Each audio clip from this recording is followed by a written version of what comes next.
birth certificate বনাবলৈ আপোনাক ইফালে সিফালে ঘূৰি ফুৰিব নালাগে আপুনি ঘৰতে বহি আপোনাৰ মোবাইল ফোনৰ জৰিয়তে মাত্ৰ 30 টকাত আপুনি অনলাইন যোগে বাৰ্থ চাৰ্টিফিকেট ফৰ্ম বনাব পাৰিব পলম হোৱা জন্মৰ প্ৰমাণপত্ৰ আপুনি কেনেকৈ বনাব পাৰিব কি নথিপত্ৰ প্ৰয়োজন হ'ব আৰু আপুনি সেই নথিপত্ৰখিনি ক'ৰ পৰা আনিব পাৰিব লগতে আপুনি অনলাইন যোগে আপোনাৰ মোবাইল ফোনৰ জৰিয়তে ঘৰতে বহি আপুনি বাৰ্থ চাৰ্টিফিকেটখন কেনেকৈ এপ্লাই কৰি লাভ কৰিব পাৰিব ডাউনলোড কেনেকৈ কৰিব পাৰিব গোটেইখিনি মই আপোনাক এইটো ভিডিঅ'ত ষ্টেপ বাই ষ্টেপ দেখুৱাই দিম আৰু জনাই দিম আপুনি অলপ স্কিপ নকৰাকৈ ভিডিঅ'টো সম্পূৰ্ণ চাব যাতে এইটো ভিডিঅ' চাই আপুনি আপোনাৰ বাৰ্থ চাৰ্টিফিকেটখন বনাব পাৰে তেন্তে ব্লগ আছে মোৰ ভিডিঅ'টো আৰম্ভ কৰোঁ ভিডিঅ'টো আৰম্ভ কৰাৰ আগত আপোনাৰ ওচৰত এটা ৰিকুৱেষ্ট আপুনি ভিডিঅ'টো সম্পূৰ্ণ চাব আৰু যদি আপুনি চেনেলটোত প্ৰথমবাৰ আহিছে তেনেহ'লে চেনেলটো সাবস্ক্ৰাইব কৰিব আৰু বন্ধু-বান্ধৱীৰ লগত ভিডিঅ'টো শ্বেয়াৰ কৰিব প্ৰথম আপুনি আপোনাৰ মোবাইল ফোনৰ যিকোনো এটা ব্ৰাউজাৰ ওপেন কৰি আপুনি গুগলৰ সাৰ্চ বাৰত ইয়াত আপুনি লিখিব ই ডিষ্ট্ৰিক্ট আমন্ত্ৰণ এইখিনি লিখি আপুনি সাৰ্চ কৰিব তাৰ পিছত আপুনি অলপ সময় ৱেইট কৰিব পাছত আপোনাৰ সন্মুখত ইয়াত বহুকেইটা ৱেবছাইট আহিব আপুনি স্ক্ৰল ডাউন কৰি তলপিনে আহিব তলপিনে অহাৰ পাছত আপুনি চাব পাৰিব ইয়াত দি আছে ইউজাৰ নেম স্ক্ৰীন নেম আৰু ইয়াত দি আছে eforms.assam.gov.in দি আছে এই লিংকত আপুনি ক্লিক কৰিব আৰু আপোনাৰ সুবিধাৰ বাবে মই ভিডিঅ'ৰ ডেসক্ৰিপচনত এই লিংক দি দিম তাত ক্লিক কৰি আপুনি ডাইৰেক্ট এইটো পেজলৈ আহিব পাৰিব অহাৰ পাছত আপোনাৰ সন্মুখত এনেকুৱা ইন্টাৰফেচ আহিব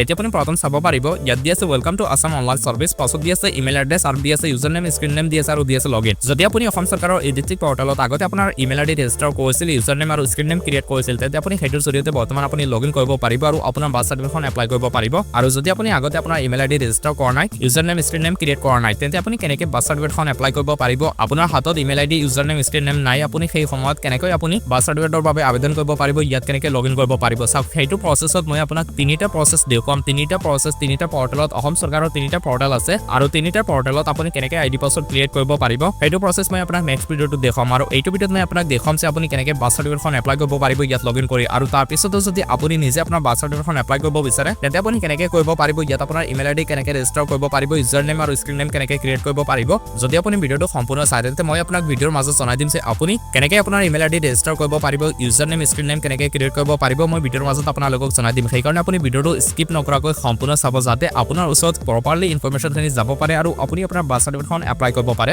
তাৰপিছত ইয়াত আপোনাৰ ইমেইল আইডি এণ্টাৰ কৰিব ইউজাৰ নেম স্ক্ৰীন নেম ইয়াত এণ্টাৰ কৰি আপুনি লগইনত ক্লিক কৰিব পাছত আপোনাৰ সন্মুখত এনেকুৱা ইন্টাৰফেচ আহিবা এতিয়া আপুনি চাব পাৰিব ইয়াত দিছে সিলেক্ট ইয়াত আপুনি ক্লিক কৰিব ক্লিক কৰাৰ পাছত আপুনি এই বক্সত লিখিব পাৰমিশন ইয়াৰ পাছত আপুনি তলত চাব পাৰিব ইয়াত লিখা আছে permission for daily birth registration দি আছে ইয়াত আপুনি ক্লিক কৰিব ক্লিক কৰি আপুনি এই অপচনটো সিলেক্ট কৰি ল'ব পাছত আপুনি চাব পাৰিব ইয়াত দিছে গো আপুনি ইয়াত ক্লিক কৰিব তাৰপিছত আপোনাৰ সন্মুখত এনেকুৱা ইন্টাৰফেচ আহিব ইয়াত দি আছে ফ্ৰম টাইটেল ইয়াত আপুনি চাব পাৰিব permission for daily birth registration পাছত দি আছে ডিপাৰ্টমেণ্ট নেম ডিস্ট্ৰিক্ট এডমিনিষ্ট্ৰেশ্যন দি আছে আৰু দি আছে ৰেজিষ্ট্ৰেশ্যন ইয়াত আপুনি চাব পাৰিব permission for daily birth registration আৰু দি আছে এপ্লাই আৰু তলত দি আছে অনলাইন আপুনি অনলাইন ক্লিক কৰি দিব ইয়াত ক্লিক কৰাৰ পাছত দি আছে সাবমিট অনলাইন ইয়াত আপুনি ক্লিক কৰিব পাছত আপোনাৰ সন্মুখত ইয়াত আপুনি চাব পাৰিব ফৰ্মখন ফুল খাই গৈছে এই ফৰ্মখন আপুনি কমপ্লিট ফিল আপ কৰি সাবমিট কৰিব লাগিব ইয়াত যদি আপুনি কিবা ভুল কৰে তেন্তে আপোনাৰ বাৰ্থ চাৰ্টিফিকেটখন এপ্লাই কৰিব নোৱাৰিব সেইকাৰণে মই যিখিনি প্ৰচেছ আপোনাক দেখুৱাম সেইখিনি আপুনি সঠিক পদ্ধতিত আৰু আপুনি সম্পূৰ্ণ চাব যাতে আপুনি কিবা প্ৰচেছ মিছ নকৰে পাছত আপুনি চাব পাৰিব ইয়াত প্ৰথম দি আছে পলম হোৱা জন্মৰ পঞ্জীয়নৰ আদেশ দি আছে আপোনালোকে নিশ্চয় বুজি পাইছে এতিয়া আপুনি চাব পাৰিব ইয়াত তলত দি আছে মাৰ্কেট ফিল্ডছ আৰু মেণ্ডেটৰী ইয়াত যিখিনি ৰঙা দি আছে সেইখিনি আপোনাৰ ফিল আপ কৰিব লাগিব বাকীখিনি অপচনেল আছে আপুনি দিলে দিব পাৰে নিদিলে একো নাই তাৰপিছত আপুনি তলত আহিব ইয়াত প্ৰথম দি আছে লেংগুৱেজ অফ দ্য চাৰ্টিফিকেট ইয়াত আপুনি চাব পাৰিব চাৰিটা ভাষা দি আছে ইয়াৰ মাজত আপুনি ইংলিছ সিলেক্ট কৰিব কাৰণ যদি আপুনি ইংলিছ সিলেক্ট কৰে তেন্তে আপোনাৰ বাৰ্থ চাৰ্টিফিকেটখনত ইংলিছ ভাষা আহিব আপুনি য'তে ত'তে ব্যৱহাৰ কৰিব পাৰিব পাছত আপুনি তলত আহিব এতিয়া প্ৰথম আপুনি চাব পাৰিব ইয়াত দি আছে এপ্লিকাৰ নেম ইয়াত আপুনি প্ৰথম আপোনাৰ দেউতাৰ টাইটেলটো সিলেক্ট কৰিব আৰু দেউতাৰ ফুল নামটো ইয়াত এণ্টাৰ কৰিব মোবাইল নম্বৰটো ইয়াত এণ্টাৰ কৰিব পাছত দি আছে ৰিলেশ্যন উইথ নিউ বৰ্ণ দি আছে ইয়াত আপুনি ক্লিক কৰিব ক্লিক কৰাৰ পাছত আপুনি চন সিলেক্ট কৰিব ইয়াৰ পৰা আপুনি চাব পাৰিব ডটাৰ আৰু চন দি আছে আপুনি চন সিলেক্ট কৰিব কাৰণ আপোনাৰ দেউতাই আপোনাৰ বাৰ্থ চাৰ্টিফিকেটখন এপ্লাই কৰি আছে আপুনি নিজে এপ্লাই কৰা নাই তাৰপিছত আপুনি চাব পাৰিব ইয়াত দি আছে আধাৰ নম্বৰ ইয়াত আপোনাৰ আধাৰ কাৰ্ড নম্বৰটো এণ্টাৰ কৰিব যদি দিলে দিব পাৰে নিদিলে একো নাই নয়সা দিয়া নাই এই তিনিটা আপুনি এৰিব পাৰে পাছত আপুনি তলত আহিব এতিয়া আপুনি আপোনাৰ সম্পূৰ্ণ ডিটেইলছসমূহ আপুনি দিব লাগিব যদি আপোনাৰ নামত বাৰ্থ চাৰ্টিফিকেটখন বনাই আছে তেন্তে আপোনাৰ সম্পূৰ্ণ ডিটেইলছসমূহ আপুনি এতিয়া দিব লাগিব প্ৰথম বক্সত আপোনাৰ ফুল নাম এণ্টাৰ কৰিব ডেট অফ বাৰ্থ ইয়াত আপুনি আপোনাৰ জন্ম তাৰিখ লিখিব পাছত দি আছে জেণ্ডাৰ ইয়াত ক্লিক কৰি আপুনি মেল নে ফিমেল সিলেক্ট কৰি ল'ব দেউতাৰ নাম ইয়াত আকৌ এণ্টাৰ কৰিব মাৰ নামটো ইয়াত এণ্টাৰ কৰিব প্লেছ অফ বাৰ্থ ইয়াত ক্লিক কৰি আপুনি আপোনাৰ জন্ম স্থানখন আপুনি সিলেক্ট কৰি ল'ব ইয়াত হস্পিটেল হাউচ আৰু আদাৰ্ছ আছে আপোনাৰ জন্ম ক'ত হৈছিল সেইটো ইয়াৰ পৰা আপুনি সিলেক্ট কৰিব যদি আপুনি হস্পিটেল সিলেক্ট কৰে তেন্তে আপুনি সেই হস্পিটেলখনৰ নাম দিব লাগিব সেই হস্পিটেলখনৰ ঠিকনা দিব লাগিব আৰু যদি আপুনি ঘৰ সিলেক্ট কৰে তেন্তে আপোনাৰ ঘৰখনৰ সম্পূৰ্ণ ডিটেইলছসমূহ দিব লাগিব আপোনাৰ সম্পূৰ্ণ ঠিকনাখন দিব লাগিব সেইকাৰণে আপুনি ঘৰ সিলেক্ট কৰি ল'ব কাৰণ যদি আপুনি হস্পিটেল সিলেক্ট কৰে তেন্তে আপুনি সেই হস্পিটেলত গৈ আপুনি আপোনাৰ বাৰ্থ চাৰ্টিফিকেটখন বনাব লাগিব সেইকাৰণে আপুনি ঘৰ সিলেক্ট কৰিব বা আদাৰ আপুনি অপচন সিলেক্ট কৰি ল'ব পাছত আপুনি ইয়াত আপুনি যদি ঘৰ সিলেক্ট কৰে তেন্তে আপুনি ঘৰখনৰ নাম ইয়াত আপোনাৰ গাঁওখনৰ নাম লিখি দিব তাৰপিছত এড্ৰেছ অফ হোম হস্পিটেল দি আছে ইয়াত আপুনি আপোনাৰ সম্পূৰ্ণ ঠিকনাখিনি লিখিব যদি ইয়াত আপুনি হস্পিটেল সিলেক্ট কৰি লয় তেন্তে ইয়াত আপুনি আপোনাৰ হস্পিটেলখনৰ নাম লিখিব হস্পিটেলখনৰ এড্ৰেছ লিখিব আৰু ওপৰত নাম লিখি দিব পাছত আপুনি তলত আহিব এতিয়া আপুনি চাব পাৰিব ইয়াত দি আছে ৰিজন ফৰ বিং লাইক দি আছে আপুনি কিহৰ কাৰণে এতিয়ালৈকে বাৰ্থ চাৰ্টিফিকেটখন বনোৱা নাই সেই কাৰণটো আপুনি ইয়াত লিখি দিব যদি আপুনি নাজানে বা আপুনি যদি ইয়াত লিখিবলৈ কিবা কনফিউজ আছে তেন্তে আপুনি লিখি দিব যে মই অসমত নাছিলোঁ আগতে কিবা কাৰণত মই বাৰ্থ চাৰ্টিফিকেটখন বনাব পৰা নাই জন্মৰ সময়ত মই অসমত নাছিলোঁ বেলেগ ষ্টেটত আছিলোঁ সেইকাৰণে মই জন্মৰ প্ৰমাণপত্ৰখন বনাব পৰা নাই কিবা এনেকুৱা আপুনি ৰিজন লিখিব দিব পাৰিব পাছত আপুনি তলত আহিব একে আপুনি প্ৰথম চাব পাৰিব ষ্টেট আসাম এনেকুৱা থাকিব ডিস্ট্ৰিক্টত ক্লিক কৰি আপোনাৰ ডিস্ট্ৰিক্টৰ নাম সিলেক্ট কৰি ল'ব সাব ডিভিজন নাম ইয়াত সিলেক্ট কৰিব সাৰ্কল অফিচৰ নাম সিলেক্ট কৰি ল'ব ভিলেজ অৰ টাউনৰ নাম ইয়াত আপুনি সিলেক্ট কৰিব পাছত আপোনাৰ পোষ্ট অফিচ পিন কোডটো ইয়াত লিখিব এতিয়া আপুনি তলপিনে আহিব তলপিনে অহাৰ পাছত আপুনি চাব পাৰিব ইয়াত দি আছে upload scan copy of the application form দি আছে এতিয়া আপুনি ইয়াত এখন ফৰ্ম ইউজাৰ ফৰ্ম এখন আপুনি আপলোড কৰিব লাগিব আৰু সেইখন আপুনি নিজে ফিল আপ কৰি আপলোড কৰিব লাগিব মেনুৱেলি আপুনি সেইখন আপলোড কৰিব লাগিব সেইখনৰ লিংক মই WhatsApp চেনেলত অলৰেডি দিছো যদি আপুনি এতিয়ালৈকে মোৰ WhatsApp চেনেলটো ফলো কৰা নাই তেন্তে আপুনি ভিডিঅ'ৰ ডেসক্ৰিপচনত লিংক পাই যাব আৰু সেই লিংকত ক্লিক কৰি আপুনি WhatsAppত আহিব আৰু তাত মই সেই ফৰ্মখন দি দিম তাৰ পৰা আপুনি সেই ফৰ্মখন ডাউনলোড কৰি আপুনি আপোনাৰ গাঁৱৰ ওচৰত যিকোনো এখন প্ৰিন্টাৰ দোকানত গৈ প্ৰিন্ট আউট কৰিব আৰু প্ৰিন্ট আউট কৰাৰ পাছত আপুনি নিজে সেইখন ফিল আপ কৰিব ফিল আপ কৰাৰ পাছত আপুনি ফটো ল'ব আৰু ফটো লোৱাৰ পাছত আপুনি চাব পাৰিব JPG JPEG PNG PDF ফাইচাৰ এলাউড দি আছে ইয়াত আপুনি নিশ্চয় দেখিবলৈ পাইছে 500 KB আপুনি একেটা ফৰ্মেটত আৰু 500 KB সাইজত আপুনি সেইখন আপলোড কৰিব লাগিব আপুনি ব্ৰাউজাৰ ক্লিক কৰি সেইখন আপোনাৰ মোবাইল ফোনৰ পৰা আপলোড কৰি দিব তাৰ পিছত আপুনি চাব পাৰিব ইয়াত দি আছে সৰকাৰি বা প্ৰাইভেট যিকোনো এখন হস্পিটেলত গৈ আপোনাৰ গাঁৱৰ ওচৰত যিখন সৰকাৰি বা প্ৰাইভেট হস্পিটেল আছে তাত গৈ আপুনি আপোনাৰ বাৰ্থ সাৰ্টিফিকেট বনোৱাৰ কাৰণে এখন সাৰ্টিফিকেট আপুনি আনিব লাগিব সেইখন আপুনি ডক্টৰৰ লগত যদি যোগাযোগ কৰে তেন্তে ডক্টৰে সেইখন হাতেৰে লিখি দিলে হ'ব আৰু সেই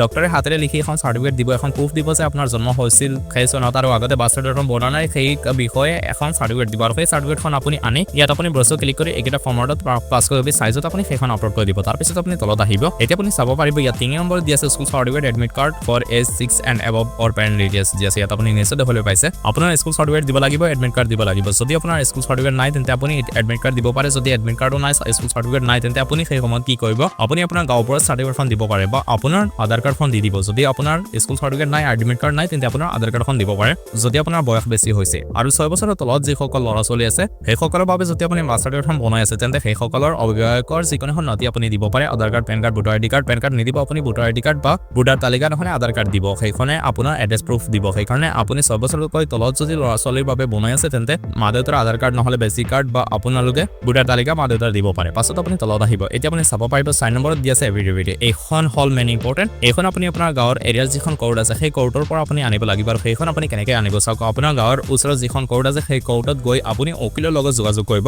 এডভোকেট যিজন আছে সেইজনৰ লগত আপুনি যোগাযোগ কৰিব মই বাৰ্থ সাৰ্টিফিকেটখন আগতে বনা নাই আৰু বৰ্তমান মই বাৰ্থ সাৰ্টিফিকেটখন বনাব বিচাৰো কিন্তু মোৰ হাতত এফিডেভিট নাই সেই বিষয়ে আপুনি এখন এফিডেভিট মোক উলিয়াই দিয়ক সেই আপোনাক এখন এফিডেভিট উলিয়াই দিব পাৰিব আৰু আপুনি চাব পাৰিব ইয়াত আৰু সেই এফিডেভিটখনত উল্লেখ থাকিব লাগিব যে আপুনি আগতে বাৰ্থ সাৰ্টিফিকেটখন বনা নাই পলম হৈছে আৰু বৰ্তমান আপুনি বাৰ্থ সাৰ্টিফিকেটখন বনাব বিচাৰে সেই বিষয়ে আপুনি এফিডেভিটখন আনিব লাগিব অনাৰ পাছত আপুনি একেটা ফৰ্মেটত 500 KB সাইজত আপুনি ব্ৰাউজাৰ ক্লিক কৰি সেইখন আপোনাৰ মোবাইল ফোনৰ পৰা আপলোড কৰি দিব এতিয়া আপুনি চাব পাৰিব ইয়াত দি আছে এনি আদাৰ ডকুমেণ্টছ অন্য নথি দি আছে ইয়াত আপুনি আপোনাৰ গাঁৱৰ সাৰ্টিফিকেটখন আপলোড কৰি দিব বা আপোনাৰ আধাৰ কাৰ্ড নহলে ভোটাৰ আইডি কাৰ্ড বা আপোনাৰ যদি পুৰণি ভোটাৰ তালিকা আছে তেন্তে আপুনি সেইখন আপলোড কৰিব যদি আপোনাৰ নাই তেন্তে আপোনাৰ মা দেউতাৰ পুৰণি ভোটাৰ তালিকাখন আপুনি আপলোড কৰি দিব এনি আদাৰ ডকুমেণ্টছ আপুনি এৰি নিদিব আপুনি যিকোনো এখন নথি আপোনাৰ আপলোড কৰি দিব তাৰ পিছত আপুনি তলত আহিব এতিয়া আপুনি চাব পাৰিব number of page to be printed দি আছে ইয়াত আপুনি 05 লিখিব তলত আপুনি 02 লিখিব পাছত আপুনি এই কেপচা কোডটো ইয়াত ফিল কৰি আপুনি সাবমিটত ক্লিক কৰি দিব পাছত আপোনাৰ সন্মুখত দুটা অপচন আহিব ইয়েছ আৰু নো আপুনি ইয়েছত ক্লিক কৰি দিব তাৰ পিছত আপুনি অলপ সময় ৱেট কৰিব অলপ লোডিং হ'ব পাছত আপুনি চাব পাৰিব আপুনি মাত্ৰ 30 টকা পে কৰিব লাগিব ইয়াত আহিছে পে অপচন আপুনি পেত ক্লিক কৰি দিব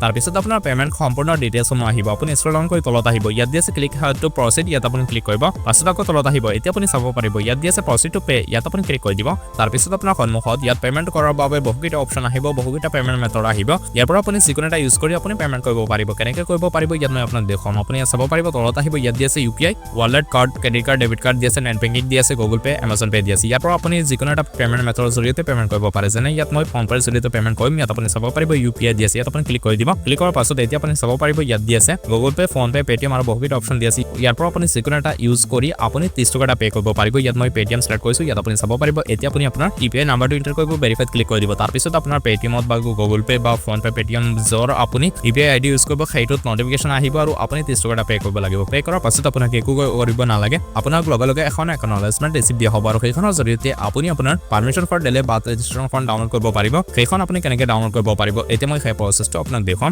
এতিয়া আপুনি আপোনাৰ মোবাইল ফোনত আকৌ ব্ৰাউজাৰ ওপেন কৰি আপুনি গুগলৰ সাৰ্চ বাৰত ইয়াত আপুনি লিখিব ডিস্ট্ৰিক্ট কাউন্ট্ৰন এইখিনি লিখি আপুনি সাৰ্চ কৰিব তাৰ পিছত আপুনি স্ক্ৰল ডাউন কৰি তলপিনে আহিব তলপিনে অহাৰ পাছত আপুনি চাব পাৰিব ইয়াত দি আছে ডিস্ট্ৰিক্ট আৰু ইয়াত দি আছে district.assam.gov.in ইয়াত আপুনি ক্লিক কৰিব ক্লিক কৰাৰ পাছত আপোনাৰ সন্মুখত এনেকুৱা ইন্টাৰফেচ আহিব এতিয়া আপুনি প্ৰথম চাব পাৰিব ইয়াত দি আছে এপ্লিকেশন নাম্বাৰ বৰ্তমান আপোনাক যিখন একনলেজমেন্ট ৰিসিভ দিয়া হৈছে সেই একনলেজমেন্ট ৰিসিভখনত আপুনি এটা এপ্লিকেশন নাম্বাৰ পাই যাব সেই নাম্বাৰটো ইয়াত এন্টাৰ কৰি আপুনি ষ্টেটাছত ক্লিক কৰিব তাৰ পিছত আপোনাৰ সন্মুখত ইয়াত আপোনাৰ ফৰ্মখন আপলোড হৈছে নে ৰিজেক্ট হৈছে আপুনি একেলগে ইয়াত চাব পাৰিব যদি ইয়াত আপোনাৰ ফৰ্মখন আপলোড হৈছে তেন্তে আপুনি লগে লগে ইয়াৰ পৰা ডাউনলোড কৰিব পাৰিব আপুনি টেনচন নলব এদিন বা দুদিন পাছত আপুনি চেক কৰিব আপোনাৰ ফৰ্মখন আপলোড হ'ব 100% মই যেনেকৈ আপোনাক দেখুৱাইছো ঠিক তেনেকুৱা যদি আপুনি প্ৰচেছখিনি ফলো কৰে আৰু আপোনাৰ সঠিক নথিপত্ৰখিনি আপলোড কৰে তেন্তে আপোনাৰ ফৰ্মখন আপলোড হ'ব আৰু আপলোড হোৱাৰ লগে লগে আপুনি ইয়াৰ পৰা ডাউনলোড কৰিব পাৰিব ডাউনলোড কৰাৰ পাছত এতিয়া আপুনি পাৰমিশনখন লৈ আপোনাৰ এৰিয়াৰ যিখন চৰকাৰী হস্পিটেল আছে তাত গৈ আপুনি জমা দিব আৰু জমা দিয়াৰ লগে লগে সিহঁতে আপোনাক এটা নিৰ্দিষ্ট টাইম দিব যদি কিবা প্ৰব্লেম থাকে তেন্তে 7 দিন বা 10 দিন সময় লাগে আৰু যদি কিবা প্ৰব্লেম নাই আপোনাৰ তেন্তে আপোনাক এদিন বা দুদিনৰ ভিতৰত আপোনাৰ নতুন বাৰ্থ চাৰ্টিফিকেটখন দি দিব সিহঁতে ডিজিটেল আৰু ফিজিকেল দুটা প্ৰচেছত আপোনাক দুখন বাৰ্থ চাৰ্টিফিকেট দিব আপুনি এখন অনলাইন যোগে ডাউনলোড কৰিব পাৰিব আৰু এখন আপুনি ফিজিকেল লাভ কৰিব পাৰিব সিহঁতে আপোনাক এখন ফিজিকেল বাৰ্থ চাৰ্টিফিকেট দিব লগতে আপুনি ডিজিটেল অনলাইন যোগে rbs.assam.gov.in আহি সেই বাৰ্থ চাৰ্টিফিকেট নাম্বাৰৰ জৰিয়তে আপুনি ডাউনলোড কৰি